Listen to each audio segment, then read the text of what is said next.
Alright, we officially live in a post-Final Fantasy Revelation reveal world.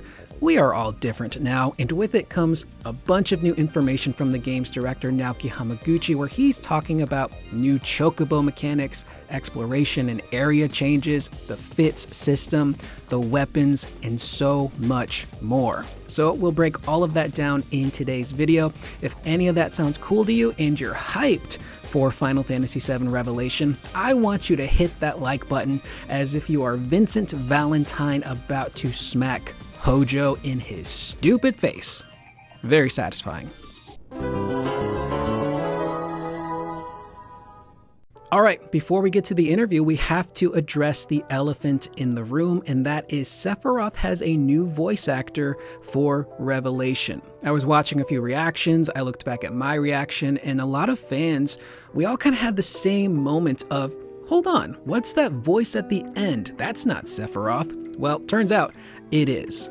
You hear the voice, you hear the dialogue, and then they show you footage of Sephiroth to let you know, yeah, that's who's speaking. Also, Sephiroth conveniently holding what looks to be a fully functioning white materia. That's very scary. But getting back to the character, unfortunately, Tyler Hoechlin will not be reprising his role as Sephiroth in the third game. And this was information broke by Maximilian Dude on his channel. He was just streaming. Square Enix messaged him and said, hey, Hamaguchi wants to roll up and talk to you. So there was a really great interview on Max's channel. I'll leave a link in the description in case you didn't get a chance to see it. And this is where that information comes from. Unfortunately, there were scheduling conflicts with Tyler, who is a very busy guy. He does a lot of filming, a lot of conventions. He's also mentioned in past interviews that because he's been working ever since he was a little kid, he's never really had time off, so he does want to spend time with his family and friends, but ultimately it comes down to scheduling. And if you're working on a film or a TV show, that can keep you busy from 3 to 9 months, depending on whatever you're working on. And I figured that for part 3, Sephiroth will probably have a much bigger presence and way more dialogue, which would require more VO sessions that unfortunately Tyler just couldn't find a way to fit into his schedule, which is a huge bummer. I'm a big fan of Tyler's. He's my favorite Superman of all time, and I really enjoyed his portrayal of Sephiroth, and I was so excited to hear what he could potentially do with the character in part 3, since I, again, expect that character to open up way more, reveal his plans, his machinations, his revelations, if you will. So not having that is going to be a very big bummer. And hearing the new voice, I'll be honest, was very jarring for me because I'm so used to hearing Tyler's interpretation of the character. He's been with Sephiroth since Remake and the Crisis Core Remaster and Rebirth. And the new voice is very different from anything we've ever heard from the character of Sephiroth. And you look at George Newbern, going from him to Tyler wasn't too big of a change, in my opinion. They have very similar tones to their voices and cadences, so Tyler always, to me, sounded like a younger George. Going to the new voice actor is very different. His voice is very heavy, very bassy. I'm not used to that. I'm sure I just need to hear a larger sample size of him to kind of gauge how I feel and get used to it. But speaking of new voice actors, Sephiroth will now be voiced by Travis Willingham, who I know from Critical Role, but he's a pretty prolific, accomplished, and talented voice actor. Funny enough, he also at one point portrayed Superman. So there's something over there in the Square Enix offices on the Japanese and American side of things that just really likes Superman and having a Superman portray Sephiroth. It's pretty interesting. So it's a bummer. It's going to take some getting used to, but Travis, again, is a very talented voice actor, and we just need to hear more. And on top of that, some of the voice lines you hear in trailers aren't always the final voice line that ends up in the game. There are different deliveries and takes that they pick from, so he could sound a little different in the full game, depends on what kind of voice direction they gave him. All right, so getting to the interview portion, Hamaguchi has been doing interviews with a number of outlets, from Automaton to Denfaminico to Famitsu. Having looked over all of those articles, there is a lot of crossover, so I decided to source directly from Automaton. However, we will also be supplementing that information from Genki over on Twitter, who read through the Denfaminico article, which was incredibly long, translated it, and then summarized a lot of the bigger talking points. So we'll be relying on both of those. I'll leave links in the description down below to the interview from Automaton West and Genki on Twitter. And we start off first with them asking Hamaguchi, is this really the end for this story? Hamaguchi goes on to say, we're fully committed to delivering a proper conclusion and creating a game that will firmly remain in people's memories. As far as the 7 Remake series is concerned, this is the final chapter. Now, elsewhere in that Den Faminico interview from Genki, Hamaguchi also says this game will have one ending, a definitive ending, no multiple endings. Thank God. I personally am not a big fan of multiple endings, unless it's done like Resident Evil, where you have multiple endings, but there's always one ending that is canon. This is really, really nice. That was something some people were worried about, but having a good definitive ending I think is important. And that's one of the things that Hamaguchi really stresses in this interview, is that he wants to make sure that people have different experiences when they play this game. Because when they played Rebirth, everyone might have done the content in different orders, but ultimately they all experienced the same thing. But with the narrative freedom we'll have in this game, that could change. So much so that he puts a huge emphasis on player choice being much more important in this game than it was in Rebirth. So much so that there could be situations where you're under some really intense pressure and you gotta make a decision, which will ultimately change some things. So how you reach the conclusion will be different for every player. The conclusion itself obviously is set in stone, but how you want to approach how you get there, the decisions that you make, is what's going to be different, which is pretty exciting. And because of that, Hamaguchi says that that could create some narrative branching for some of the story stuff, but again, he wants to emphasize there's only one ending to this game. Just because there might be multiple branching paths for that narrative, that doesn't mean that changes the ending. The outcomes are all there, but how we approach, how we get there, is what's going to be different for almost every player. Up next, they ask Hamaguchi, is there anything in particular that he wants players to focus on with this trailer? This I will summarize. He essentially says, almost everyone is familiar with Cloud and Sephiroth and the story of FF7. Their main focus with these trailers is getting people up to speed with the gameplay, the exploration, letting people know what exactly they're getting into when it comes to this remake series, which was incredible. The way that they're marketing this game already tells me big marketing budget. This game will be everywhere, but it really seems like they're hitting at all the points that can really grab existing players' attention, people who are new, or maybe people who are on the fence who haven't played these games yet. They might see the gameplay stuff and go, oh, this actually looks really cool. So it's a much different approach to their marketing than they've taken in the past, and I'm very curious to see how they continue to do this moving forward. And based on what we saw, there's a lot. It's very deep with the gameplay, and that was purposeful. Hamaguchi wants people to know, yeah, this is a very deep gameplay experience.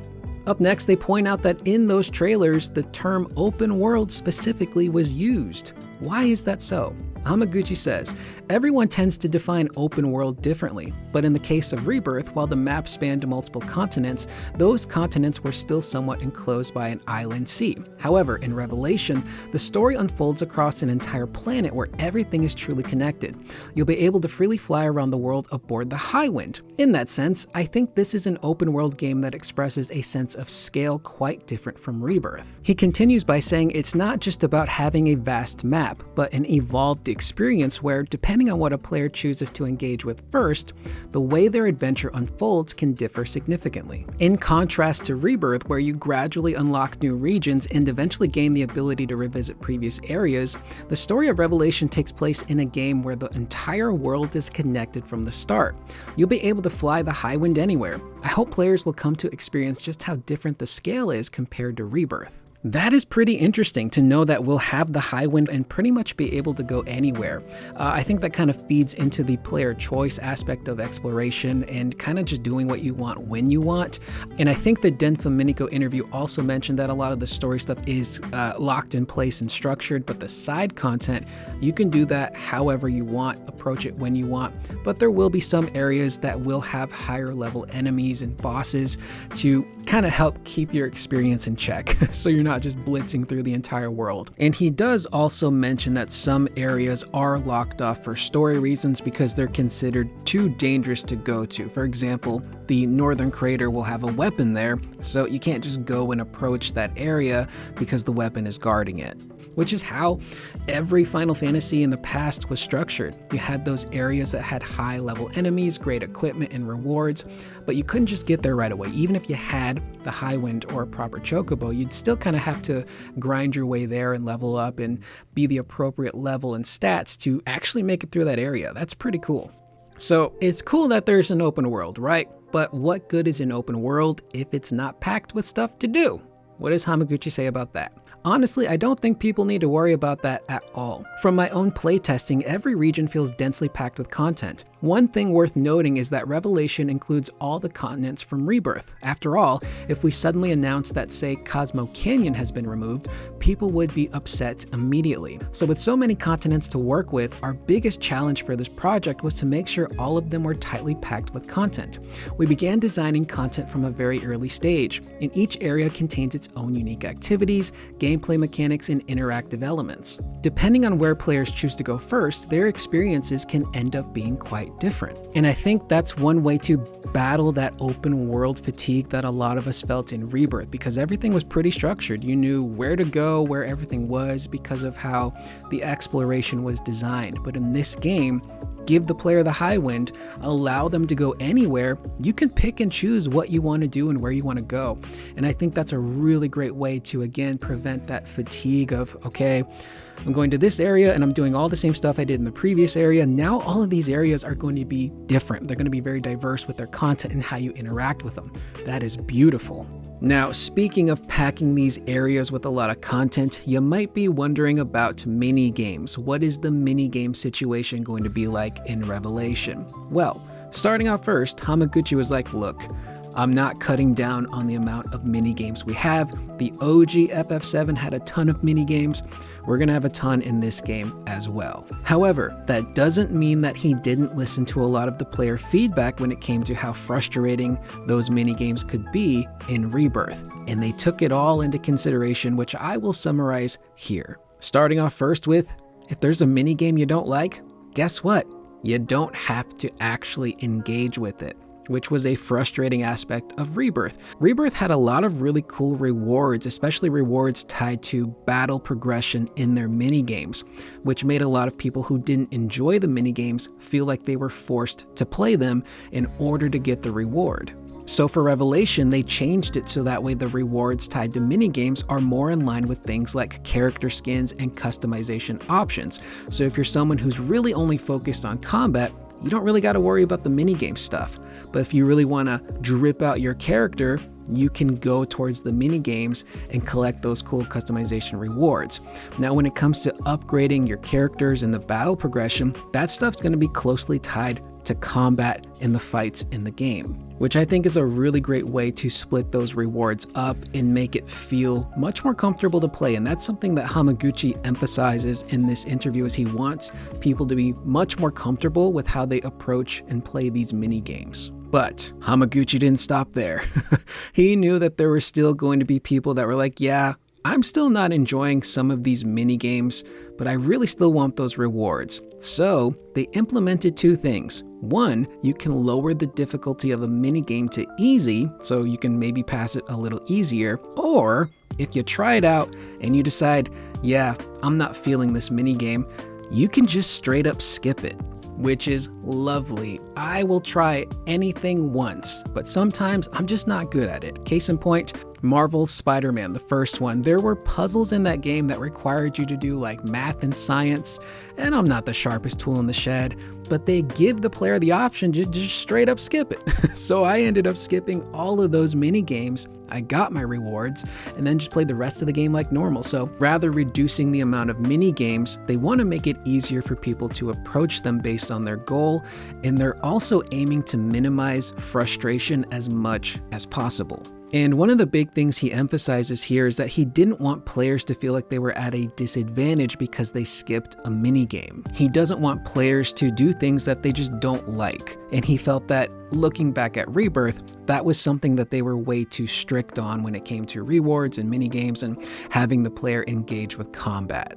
This is a really great thing. Again, player freedom, giving people options on how they want to approach the game. That's what we were speculating this game would be, and it turns out that's what they're doing. Again, listening to that player feedback, taking the criticism of the gameplay stuff to heart, and finding ways to make it work in the next game. Hamaguchi continues further by saying that those previous regions that we visited from Rebirth will be in Revelation, but they will be different. And that's for story reasons, not just story reasons, but for gameplay too. You don't want to just go back to the same area and do the same stuff. But because the weapons have now emerged, you can even see like bits of the live stream popping up in certain areas in the trailer. That changes those areas that we were in Rebirth to have them feel fresh and unique in Revelations. So it won't be the same, oh, I've been to the grasslands in Cosmo Canyon before, I already know what to do. No, the maps have been altered, which is really nice. But they take it a step further, and this is where we start talking about chocobos. So it doesn't sound like there'll be chocobo breeding, but there still will be chocobo mechanics. And Hamaguchi goes on to say, in Rebirth, each region featured different types of chocobos that altered how exploration felt. In Revelation, you'll travel alongside your companion chocobo named Pico. As Pico grows, the way you explore the world changes as well, meaning players can have different experiences even within the same area.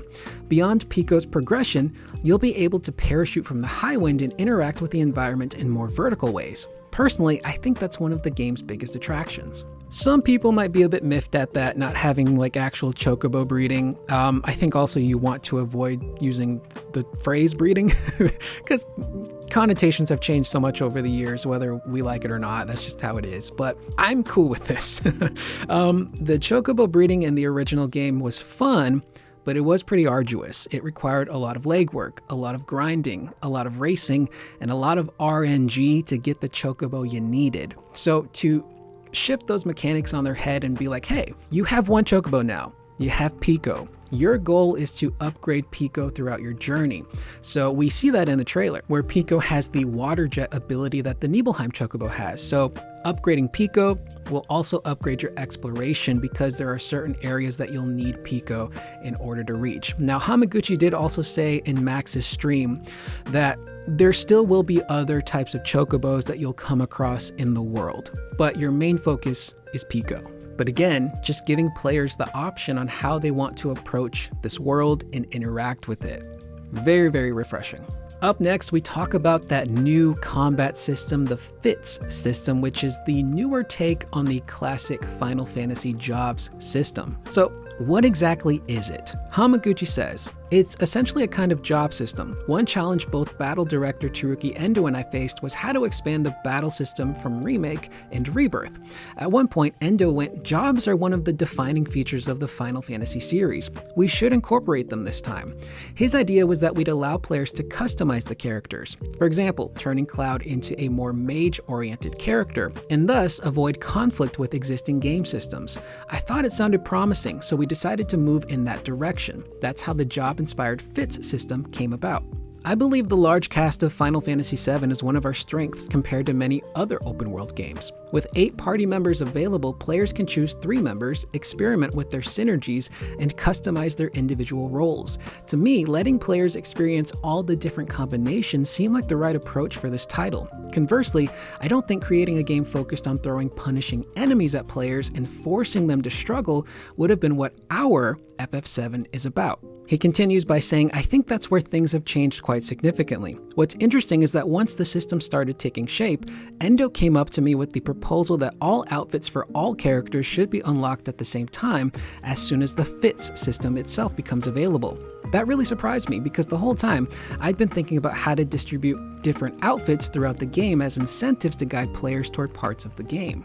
But when Endo suggested it, it made sense to me. Traditionally, you'd start with something like a warrior outfit for Cloud and a black mage outfit for Cait Sith. Then after progressing through the game, Cloud would eventually gain access to black mage outfit as well. However, while this makes it seem like the player is making choices at first glance, in reality, the game is steering them down a path designed by the creators. With Revelation, however, we wanted players to make their own choices. And Endo's view was that if that's our goal, then we should simply hand players every outfit from the beginning and let them decide for themselves which outfit they want on Cloud, and which on Cait Sith. Hearing this, I thought, alright, let's do it. Another factor is that nowadays, skill trees practically require reset options, don't they? So we've balanced the system around the idea that if players try an outfit and don't like it, they can simply switch to a different one. So another really cool tidbit about the fits system comes to us from the Famitsu article, which was translated by Audrey on Twitter.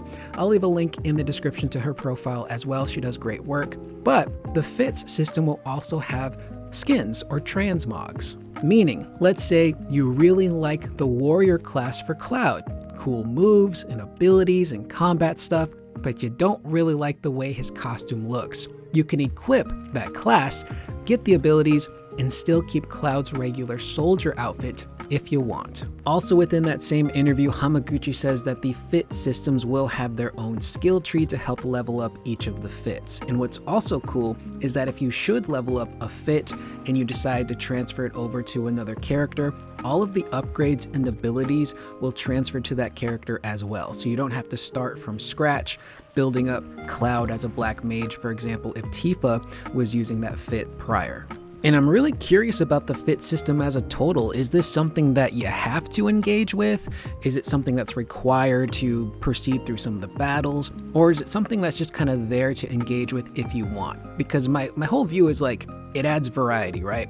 There's only so much you can do to upgrade the characters and their move sets without changing things too much. So is that kind of like the purpose of the fits, is to add gameplay variety? I'm really curious about that, and I'm sure they'll probably dive deeper into a fits system later on, maybe if they show off the game at Tokyo Game Show. So I'm just really curious, like, is it mandatory? Or can I just mess with it if I want? Or can I just keep my base characters with their base skill sets and beat the game like that? Again, man, this is all music to my ears. Player choice and player freedom, something that they were kind of establishing in Rebirth, but after that game came out, they really hammered home like, yeah, that's a big theme for the next game, is giving players options on how they approach things. And having that fits system adds a much needed further step in combat without overcomplicating things, because we were all questioning, how do you upgrade the combat of Rebirth? And I think that's what the fits system is supposed to be. So we might not get triple synergies or like triple limit breaks. We might not even need those because it could just kind of overcomplicate things. But having a fit system, which is essentially a job system to give the player options on how they want to operate each character, pretty freeing. And the idea that you'll have access to all of them from the beginning is also really nice, because there's not a one-size-fits-all situation to these different classes and how they're all going to play. We're all going to probably have a preference for one or the other. It's about finding what works best for us as the player. And his line about throwing punishing enemies at players and forcing them to struggle, I kind of feel like there was aspects of that to Rebirth. We've talked about it before, but there are some fights in that game that are difficult, kind of feeling like they're difficult just to be difficult. There are some fights that are great, that really make you utilize your characters and their unique move sets and your equipment and materia to find what works best for those fights. A great example of that is the Gina Talk battle on hard mode. Everything you need to beat Gina Talk is in Red and Barrett's moveset. You tired of those projectiles Gia shooting out?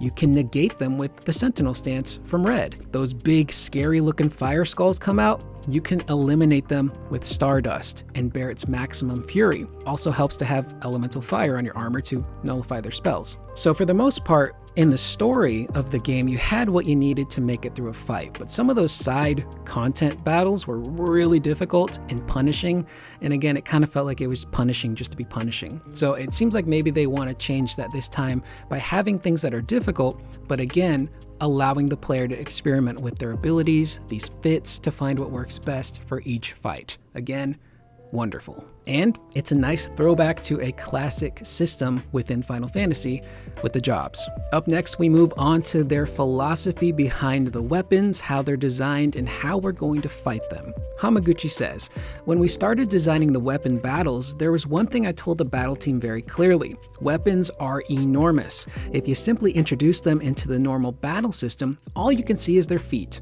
Without some ingenuity, the standard combat system will not work." To which Automaton says, "Oh, you could have turned them into scripted sequences or QTEs. That would have worked." Hamaguchi responds by saying that's certainly one possible approach, but I wanted to depict weapon battles as a natural extension of the regular combat system. Even if we created a completely different style of battle and players cleared it successfully, I felt it would be disappointing that all the character progression, customization, and preparation they'd invested in up to the point suddenly became irrelevant. I told the team that I don't mind adding new mechanics or minigame-like elements, but that fundamentally weapon battles needed to be built on top of the same combat system. In the trailer, there's a scene where you're fighting the weapon in Medeal, where you grab onto Bear and fire at it like mad, but using that mechanic isn't mandatory.